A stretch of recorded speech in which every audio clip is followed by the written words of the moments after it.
This is the most skilled shopper I've ever seen. As soon as he entered the luxury store, he was drawn by the call of the jewelry. None could escape his eye, and with a wave of his hand, they all ended up in his bag.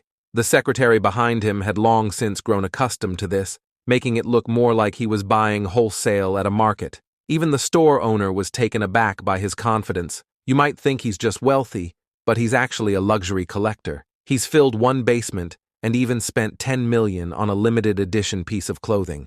Only 100 of these exist globally, each numbered from 1 to 100. The smaller the number, the higher the price, with the number 1 item selling for $10 million and number 2 for $9.99 million. With each number, the price dropped slightly. With only a minute before the sale opened, wealthy buyers from around the world anxiously awaited. When the time arrived, they rushed to purchase, and within 10 seconds, the items sold out. Successful buyers celebrated, while disappointed ones threw down their empty bags. Louis, sitting at his computer, had just managed to snag the one-of-a-kind piece for $10 million. At that moment, his secretary came to call him for breakfast. Louis took off his sunglasses, revealing dark circles from an all-nighter. He'd mastered the art of global online shopping. Exhausted, he decided to nap, but his secretary reminded him of a new product release. Hearing this, Louis got anxious. He could skip breakfast, but he couldn't miss a sale. The secretary smiled, knowing he had read his young master perfectly. The reason Louis loves shopping so much goes back to his past. Losing both parents early, he was raised by his grandmother, who sent him abroad for safety. For 20 years, he hadn't seen her, only interacting with his secretary and servants and living a royal lifestyle. Surrounded by such luxury, he became a shopaholic. But one day, he received news that his grandmother was critically ill. Louis and his secretary rushed to the airport, but there was only one seat left on the plane. For the first time, he had to leave his secretary behind and travel alone. After getting off the plane, he immediately drove to the hospital, but at a turn, a large truck suddenly crashed into him. This was Bakshil's first time taking a train to the city, but she didn't notice the woman across from her eyeing her bag. When the girl started eating, the woman swallowed, so the kind girl offered her some food. The woman took it and devoured it, but suddenly choked and asked the girl to buy her some water. The girl set her bag down and ran off, but when she returned, the woman and her bag were gone. She panicked, realizing all her money was in the bag. She hadn't even reached the city yet and was already facing trouble. After getting off the train, she immediately sought help from the staff. Without a phone, she couldn't even file a missing item report. Looking at the crowd, she decided to use her last trick. She spotted a man with yellow glasses, approached him, and took out her treasure. While he was still surprised, she pulled him aside and started pitching it, thinking it was some new scam. He was about to leave, but the girl loudly explained her situation. The man hesitated, then decided to help, giving her a down payment of $100,000 and agreeing to pay the remaining $900,000 once the item's authenticity was confirmed. He left his name and phone number. With this money, the girl reached the city, feeling lost. Her purpose in coming was to find her runaway brother, but not knowing anything about the city, she wasn't sure where to start. The next morning, she hit the streets, handing out flyers. Suddenly, she spotted her brother in the crowd, recognizing the clothes he'd worn when he left home.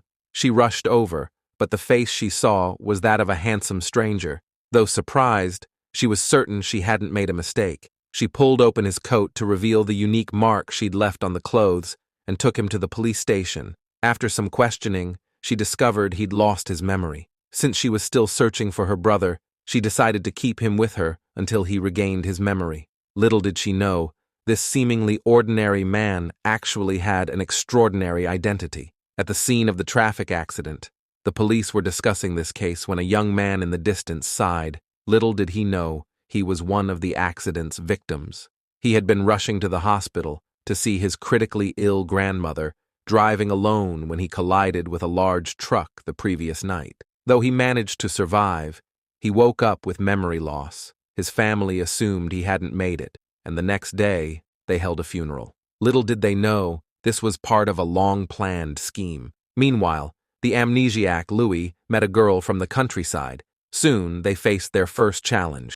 With one having no memory and the other without any money, finding a place to stay was tough. After some searching, they ended up at a bathhouse, where for just the cost of a bath, they could stay overnight. For Louis, who had been pampered all his life, this place was like discovering a new world. Even instant noodles from a convenience store tasted like a rare delicacy, making him question what he'd been eating before. Then, the girl spotted someone outside. It was the same woman from the train who had stolen her bag. They chased her, but the woman was incredibly strong, slipping onto a bus like a rabbit. Just when she thought she was safe, the girl appeared behind her. As soon as the bus stopped, the girl lunged and managed to catch the woman. Back at the convenience store, Louis was waiting for the girl, but instead, a gang dragged him to an alley, demanding his money or he'd get beaten up. But when they searched him, they realized he truly had nothing on him and seemed quite clueless. Frustrated, they kicked him, and at that moment, Louis faintly remembered something from before his accident. Just then, the girl arrived and delivered a kick to the gang leader. They fought in a chaotic scene. However, the gang managed to steal the little money they had left, leaving the two penniless again. With no other choice, the girl took Louis to her workplace, unaware that the company was actually owned by Louis's wealthy family. They quietly sipped coffee and sneaked into the restroom to sleep. The next morning, Louis was spotted by a company executive. He tried to run, barely escaping into an elevator, but almost got recognized by his former fiancée. Later, with help from a co-worker, they finally rented a small room. It was empty, but at least they now had a place to shelter. The next day, while working, an executive didn't notice a puddle on the floor and slipped, nearly breaking his back. Furious, he called over his assistant, only to realize it was someone familiar. He was the very person who had previously bought the initial installment of a product from Bok Shil, but then disappeared without a trace. Bok Shil was enraged and grabbed his collar, demanding an explanation. Jung Won lightly pushed Bok Shil away, causing her to fall. At the hospital, tests revealed that Bok Shil had fainted due to overwork. Feeling guilty, Jung Won realized he was somewhat responsible. When Bok Shil woke up, Jung Won immediately paid her the remaining amount, explaining that he'd been unreachable because his phone broke. He then offered Bok Shil a job in the company's planning department, advising her to rest up on the weekends and eat well. With his new funds, Bok Shil immediately took Louis on a shopping spree, buying delicious street food, affordable yet quality clothing, and all the daily essentials. Louis, thanks to his unique shopping skills, found the best bargains, and Bok Shil bought his first ever mobile phone. They soon returned home, loaded with bags. The next day, Bok Shil started his new role, ready to face new challenges. However, she encountered a problem right from the start. The wealthy Jung Won, every time he introduced a potential match his parents suggested, would end up frustrating them so much they would stop contacting each other. But that day, as Jung Won was heading upstairs, a cleaner accidentally bumped into him, and with that collision, she captured his heart, something he had never experienced before. He decided to keep her close and offered her a position in the planning department, leaving his co-workers in shock. Bok Shil, a child from the mountains, was working in a city office for the first time. However, it became apparent on her first day that she didn't know how to use a computer or navigate the internet, and she had just bought her first phone the day before. Her co-workers began to gossip, noticing the awkward atmosphere. Jung Won, seeing this, tried to help by asking Bok Shil to go buy a cup of coffee. Her co-workers then added to the order, requesting more drinks that Bok Shil had never heard of. Fortunately, a co-worker named Mary stepped in. She took her to the coffee shop, and as Bok Shil watched her skillfully place orders, she felt as though she had met a kind angel. That day, Jung Won informed Bok Shil that the company had a new planning project. Although Bok Shil was a newcomer, she was encouraged to participate in the project for practice. Excited, Bok Shil eagerly shared her design ideas with Mary, seeing her as a trustworthy and kind friend. However, to her surprise, the next day at the meeting, Mary presented Bok Shil's design as her own, and the proposal was approved. Bok Shil was stunned, watching Mary's smug expression, realizing she had been foolishly used. At the celebration, everyone congratulated Mary, while Bok Shil sat alone in a corner, ignored by the others. Making an excuse, Bok Shil tried to leave, but Mary wouldn't let it go and demanded an apology. What Mary didn't know was that Jung Won had seen Bok Shil's original design draft and was aware of Mary's theft. However, he didn't intervene directly, wanting Bokshil to learn from this experience. On a stormy night, Louis found Bokshil suffering from a high fever. He rushed out to get medicine and, following the doctor's instructions, carefully took care of Bokshil. Bokshil awoke in the middle of the night to find Louis by his side, and despite still being sick, Bokshil insisted on going to work. At work, Jungwon noticed Bokshil's lack of energy, and though worried, pretended to ask casually about his health. Learning that Bokshil was genuinely unwell, Jungwon ordered her to go home and rest instead of coming to office. Meanwhile, the company president secretly arranged for a mysterious man to take a sample of Louis's baby tooth and a blood-stained watch for genetic testing. After comparing the samples, the doctor concluded that the blood did not match the tooth, meaning the deceased from the accident was not Louis. The mysterious man immediately informed the president, who was stunned. Just as the president looked up, Louis was suddenly right there in front of him. Seeing Louis approach, the president was frozen in shock. Louis, having recognized the president from television, greeted him casually, nearly giving the president a heart attack. Louis was there to bring porridge to Bokshil. At that moment, Bokshil emerged, and Louis pulled Bokshil over to introduce him to the president, asking the president to look after her. Bokshil tried to pull Louis away. As the president gathered his thoughts, he immediately arranged to meet with the mysterious man, confused as to why Louis hadn't recognized him. The president ordered the mysterious man to monitor Jungwon, Bokshil, and Louis, wanting to uncover Jungwon's motives for hiring an uneducated country girl. One day, as Bokshil and Louis passed a cafe holding hands, a female colleague saw them and, surprised, asked about their relationship. Louis proudly claimed to be Bokshil's guardian, which sent the gossipy colleague rushing back to the office to share the shocking news. Bokshil was dating a very handsome guy. Hearing this, Jungwon was taken aback and decided to buy fruit to visit Bokshil. As he headed upstairs, the mysterious man discreetly followed and reported Jungwon's visit to Bokshil's house to the president. Meanwhile, Bokshil and Louis were at home, arguing about whether to drink porridge first or tidy the room. Bokshil accidentally spilled hot porridge on Louis. Just then, Jungwon entered and was shocked to witness the scene. Rumors started circulating that Jungwon might be in love with Bokshil. Jealous and anxious, Jungwon confronted Louis, insisting that Louis should move in with him instead. When Louis refused, Jungwon tried to boast about his comfortable home, but Louis, unimpressed by material things, still preferred to stay with Bokshil. Jungwon didn't know what else to do. The next day, the mysterious man bribed the class leader to gather information about Bokshil and Louis, finally revealing to the president that Louis had amnesia.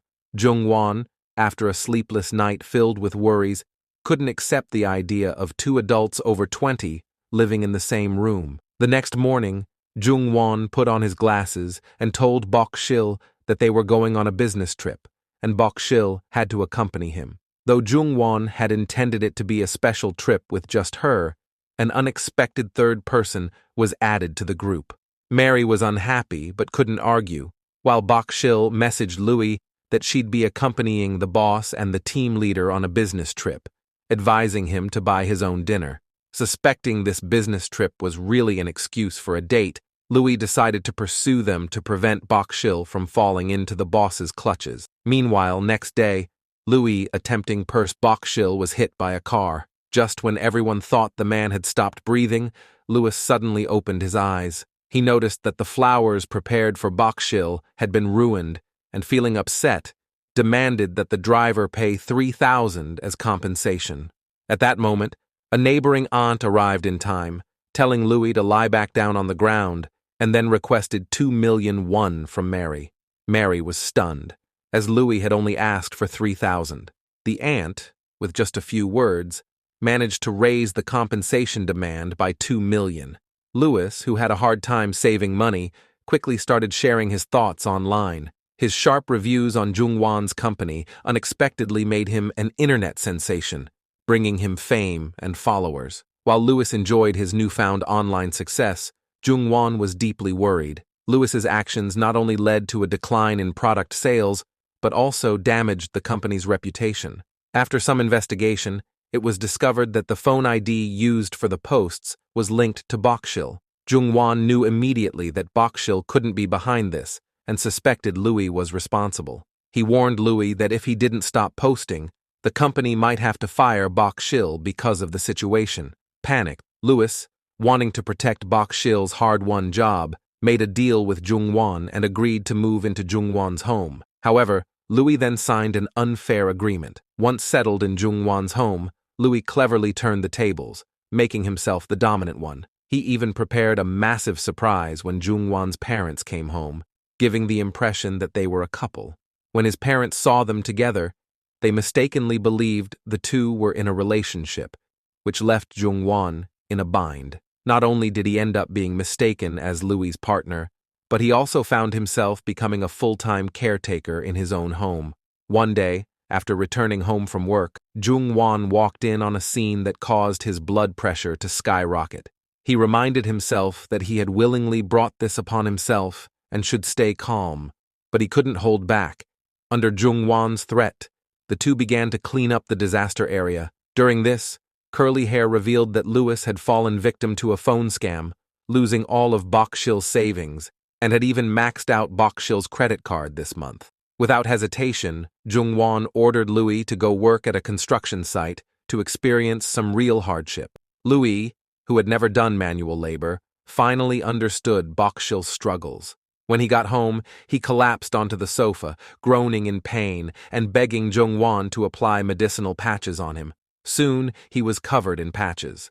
Next day, Jung-won was already off to work to earn money, leaving Louis to rely on Curly Hair for help. Curly Hair mentioned that he saw a suspicious person on his way, explaining that the house Bok-shil Fushi was staying had been the scene of an unresolved murder case, which made everyone uneasy.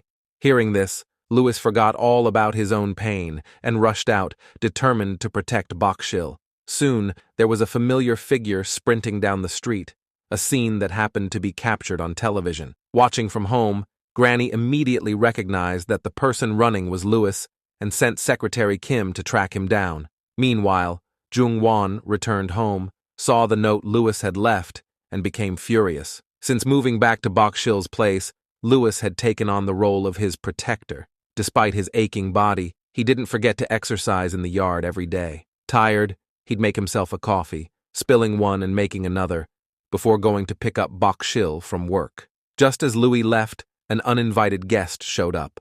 A scar-faced man crouched down, eyeing the coffee on the ground as if he wanted some. Suddenly, another man wearing a hard hat entered, slamming a hammer onto the scar-faced man's head before leaving the scene. When Curly Hair came over to visit, he was so shocked by the scene before him that he almost wet his pants. Curly Hair immediately called the police, and Bok-shil and Louis were taken to the station. After examining the weapon, they found Louis's fingerprints on it.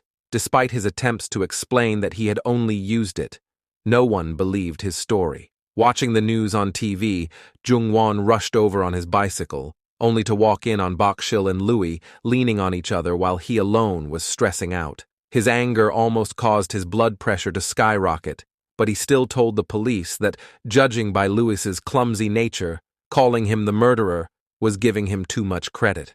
The officer who was helping Bok-shil find her younger brother provided a photo of a footprint left in spilled coffee by the actual culprit. Louis took one look and immediately identified the brand of shoes, demonstrating his impressive shopping knowledge. His insight gave the police a new lead. However, given that they couldn't guarantee Bok-shil and Louis's safety during this period, Jung-won decided to let them both move into his house. When he saw Bok-shil carrying large bags while Louis was only holding 2 small flower pots, his frustration boiled over, leading to yet another memorable scene. After meals, he had to wash dishes and make coffee, and his life, once that of a carefree young man, had turned into a never-ending series of responsibilities. Meanwhile, Louis noticed how much Jung-won cared for Bok-shil, making him unable to eat or sleep well. Things weren't going well for the chairman either. After learning that Louis hadn't died in the car accident but only lost his memory, he had been living in constant worry. As he was grappling with this situation, he received a call from his wife. Louis's grandmother had found out that her grandson was still alive, and she had sent the secretary to search for him. His wife, thinking she had done something great, eagerly called to take credit. So, late at night, he went to Jung-won's house, citing company matters as a reason, and requested that Bok-sil be transferred to a branch overseas. This way, Louis would also leave with her. Everything happened just as the two hidden under the table overheard. After the chairman left, they immediately apologized to Jung-won, but he calmly responded. Later, Louis, who had been shopping with a friend, received a call from Jung-won offering him a job where he could earn 50,000 Korean won by working just one day. After carefully dressing up, he arrived at the company and was mistaken by his colleagues for an important person. He confidently ordered a coffee. When Jung-won and Bok-sil returned, they saw Louis in the office. At the same time, a colleague remembered seeing Bok-sil and Louis holding hands, assuming they were in a romantic relationship. The receptionist, who had delivered a coffee, was left surprised when Louis, in a gesture of gratitude, pulled out his dog tag and wrote down his name. After leaving the office, the receptionist realized Louis was simply a temporary worker. Despite his appearance, Louis took his work seriously.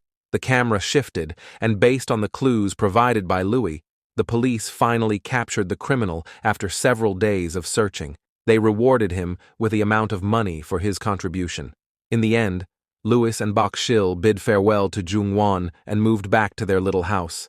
To celebrate their return, they decided to go on a date. The vast ocean, sweet cotton candy, beautiful shoes, and attractive books all helped the two of them clearly understand their feelings for each other in that moment. Meanwhile, the male officer discovered the wife of Chairman's secret. It was revealed that Louis was the grandson of the chairman of the Golden Group, the person who was supposed to have died in the car accident. After learning this, the wife rushed to tell Chairman, unaware that he was in a meeting with his lawyer, finalizing the inheritance of the company shares, and he was on the verge of losing everything.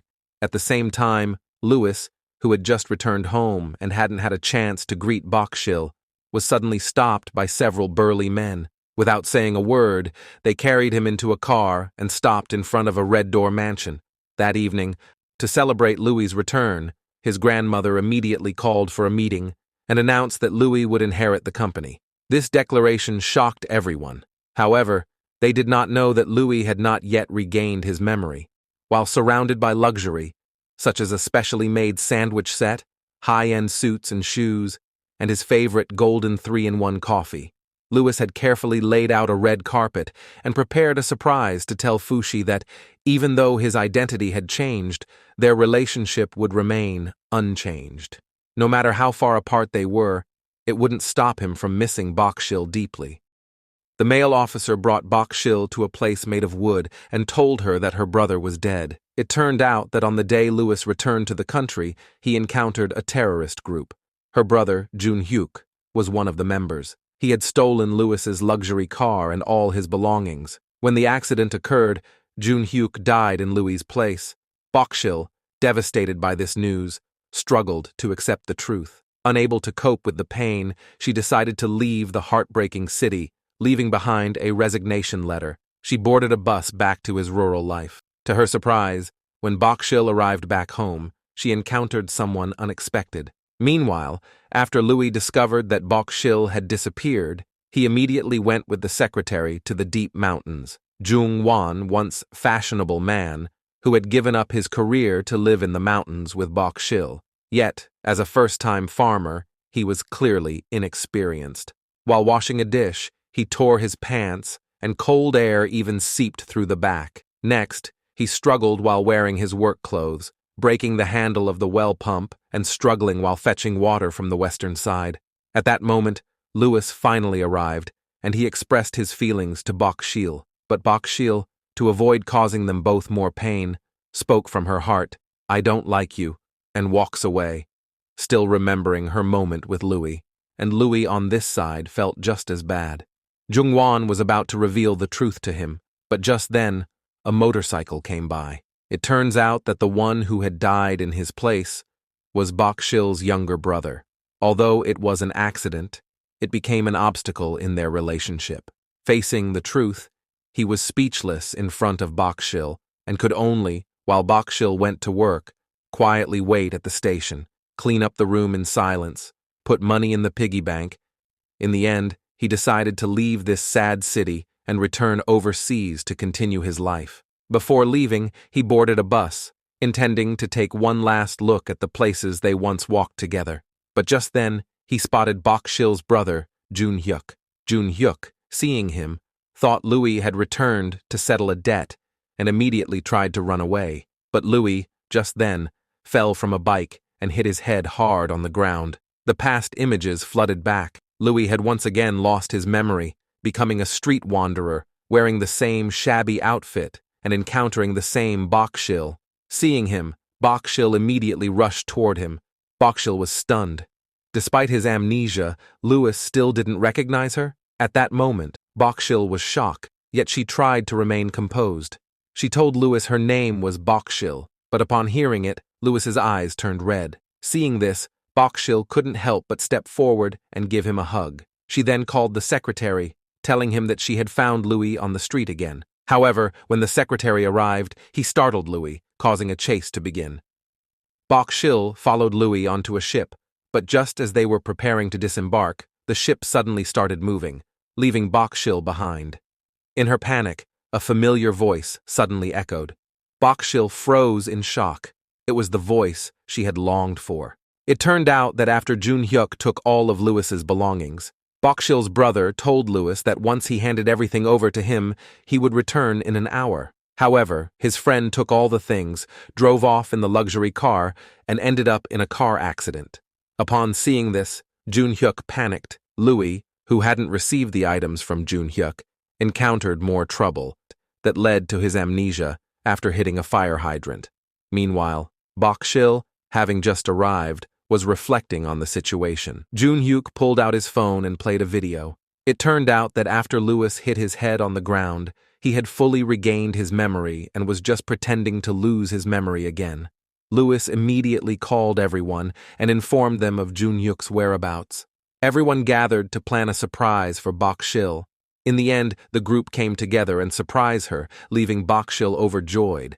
Meanwhile, Louis had already changed into new clothes. Louis opened his arms, and the two of them embraced each other. After Bok Shil found her brother, his relationship with Louis was no longer hindered, and their bond deepened. Grandma joyfully invited the two of them to dinner, but unexpectedly, Bok Shil suddenly felt unwell and rushed to the restroom. She recalled eating 2 bowls of noodles and a bowl of red bean ice that day, thinking that she must have overeaten. Outside, Grandma, unaware of the situation, misunderstood and thought that she is pregnant. Meanwhile, Jun Hyuk, struggling with poor academic performance, was handed over to the secretary by Louis. However, after a month, he still hadn't managed to learn even the most basic tasks, and his mistakes were so bad that they made the secretary question his life. Bok Shil decided to start her own business, selling products from her hometown online. Meanwhile, Louis resigned from his job and joined Bok Shil's company as an executive. However, Louis often ate incorrectly. He would argue with Jung Won, causing him to become quite frustrated. One day, Louis brought some good news. Due to the rapid rise in sales of Bok Shil's products, the Golden Group decided to cooperate with them. To celebrate the partnership, the company held a team-building event soon after. Louis and Jung Won became rivals in the competition. But to everyone's surprise, the silly Louis managed to beat Jung Won in every event, even in the final masked singing competition. Jung Won felt a sense of frustration. That night, Bok Shil looked at the ring in her hand, a gift carefully prepared for Louis. She sent Louis a message, asking him to meet in the small forest. But because her jacket had been lost, Mary suggested wearing her jacket instead. However, when Bok Shil reached the park, she was suddenly knocked out by a man and thrown into a car. When Louis arrived at the small forest, he only found the ring on the ground, but Bok Shil was nowhere to be seen. After Bok Shil was kidnapped, Louis became anxious, unable to eat or sleep, fearing something terrible had happened to her. The man who had kidnapped Bok Shil was a useless man who had been recently released from the hospital after a knife injury. After waking up, he took the opportunity to escape the police's surveillance, then found President and threatened him. The man demanded 10 billion in cash, promising that if the money was given to him, he would leave the country and go into hiding. If not, He would hand over the audio recordings of their plans to the police. The next day, he brought the money. However, the scarred man didn't expect that the money would only pass through his hands briefly. That evening, he encountered a woman wearing a disguise, holding a gun, who had previously stolen Bakshil's bag on the train. She used the same tactic on him, tricking him into buying water. When he returned, she pretended to thank him to relax his guard, then quickly stuck a piece of chewing gum in his hair. As soon as his hands were off the bag, she pushed the man to the ground, then grabbed the bag and ran off. Hiding in an empty corner, the woman dared to open it. To her surprise, the bag was filled with cash. "This is my son's dowry and my own burial fund, all in one," she thought, with a smile. Meanwhile, the scarred man was furious. He had specifically gone to the bookstore to threaten President again, demanding $10 billion. But what could the president do? They agreed to meet the next day to exchange the money. However, the scarred man waited in vain. Instead of President, a male police officer came in. Realizing the situation was bad, the scarred man quickly escaped through the back door. By the time President arrived, the scarred man had vanished. Thinking that President had called the police, the scarred man decided to kidnap his daughter, Mary. However, he mistakenly kidnapped Bakshil, who was wearing Mary's clothes. On the way to the exchange, there was an unexpected car accident, and both were sent to the hospital. Lewis, hearing the news, rushed to the hospital and found that Bakshil only had minor injuries. The scarred man, however, wasn't as fortunate. He woke up to find himself back in police custody. When the president received the news, he realized he couldn't escape the consequences. Overcome with guilt, he confessed everything to Louis, lamenting how he had been blinded by money and done so many wrong things. He then turned himself in to the police. After an interrogation, they confirmed the scarred man's crimes. They arrested the woman who had stolen the $10 billion. Finally, Louis and Bakshil were able to start a new life. Jung-won, who had always been the tragic in the story, was about to face a new chapter. He had lost the girl he liked to someone else. However, one day, he met his true love. He glanced at the woman in front of him, unable to hide his surprise. "What is this?" he thought. The woman smiled mysteriously and pulled him aside, saying, "Buy my life." This immediately reminded Jung-won of the first time he met Bakshil. He couldn't help but look at her again. To his surprise, her bright smile made him lose his composure. The woman introduced herself. Jung-won couldn't help but think, could this be destiny? And just like that, Jung-won bid farewell to Bakshil and embarked on a new romantic journey with his new love. Meanwhile, Louis, who had always been jealous of Jung-won, Louis was on a movie date with Bakshil, but on the screen, a documentary about Golden Group's 30th anniversary played instead. It turned out that Bakshil's parents were also present that day, and they had won a prize. Watching the video, Bakshil saw her late parents and broke down in tears. Louis comforted her, telling her that there was still an important part coming up in the film. The scene then shifted, revealing a young Louis at the event, crying just as much. Little Bakshil, seeing this, went forward, handed him a gift, and comforted him, telling him not to be sad. At that moment, Louis took out the music box from that time. On the bottom was Bakshil's name, revealing that their connection had been destined from the start. Meanwhile, the secretary officially proposed to his crush, and they were expecting a new addition to their family. They invited their friends and family to celebrate with a small wedding, wanting to continue spreading their happiness. And so, the story of Louis and Bakshil came to an end. Thank you all for your love and support. See you in the next K-drama.